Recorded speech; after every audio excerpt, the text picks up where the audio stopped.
গাড়িটা ফেনী থেকে ছাড়ি আসার পরে হে এলোমেলো চালাইতেছে। আমি তার নিষেধ করছি তুমি গাড়ি সাইড করো, সাইড করি আমরা প্রয়োজনে 1 ঘন্টা পরে যাবো, 1 ঘন্টা পরে যাবো। আমি এত তাড়াহুড়া নেই, আমরা চলিয়ে আসি, আমরা 1 ঘন্টা পরে যাবো, তোমার কিন্তু চোখে ঘুম আমি দেখতেছি, তুমি তো গাড়ি চালাইতে পারো না। এই গাড়ির ইয়ার দড়ি একটা দড়ি রাখছে, ডাইনাতে দড়ি রাখছে, ডাইন সাইডে একটা ধরার ইয়ে আছে, এটা দড়ি রাখছে, বাঁহাতে স্টার্টিং দড়ি রাখছে, হে ঘুমে। এখন গাড়ি যখন ডাইনে গেছে পূর্ব বাজার আয়, স্বর্ণগঞ্জ পূর্ব বাজার আয়, গাড়ি ডাইনে যায়, তখন আমি সচেতন। আমি তারা কইছি যে এরে তুই ঘুম যাস না, তুই তোর বোর কাছে ফোন কর না, তোর বন্ধু বান্ধবের কাছে ফোন কর, তুই কথা করতে করতে তুই গাড়ি চালাতে পারবি, তুই কথা থাক।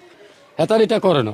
এর হরে ইয়ে না গাড়ি ডাইনে গেছে, আমি বললাম এই তুই ব্রেক কর, গাড়ি ব্রেক কর, গাড়ি ডাইনে চলে যায়, হাতে ঘুমো যান। হাতের ধাক্কা দিছি এত গাড়ি ডাইনে খালো হলি গেছে, ডাইন সাইড হলি গেছে। আর হাতে ও বাবা কই হাতে এক লাভ দিয়ে ওই যে ওই গ্যালাসটা দিয়ে হাতে বাস হাতে ও খালের মাঝখানের দিকে চলে গেছে।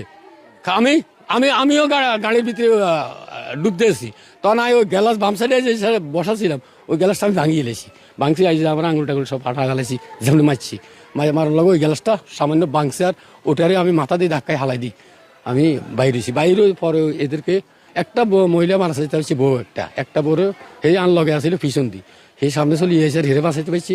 বেড়া জামাইরা হেরা পিছন তো আমি তোরা সামনে দিয়ে বেড়ারা আইছে, বেড়েগুলো আসতে পারে না। বাচ্চা নেই, 7 জন মারা গেছে, 3টা বাচ্চা, 7 জন মারা গেছে, 3টা বাচ্চা, 2টা বউ, একটা তো আমার মেয়ে, হেতাগো বউ, 2টা বউ। আর হ্যাঁ আমার ব্যানের মা ছিল মনে হয় মুরব্বী মানুষ। আকর্ষণীয় রেট ও দারুণ সব ডাটা বান্ডেল পেতে আজই ব্যবহার করুন ফ্রেন্ডলি সিম।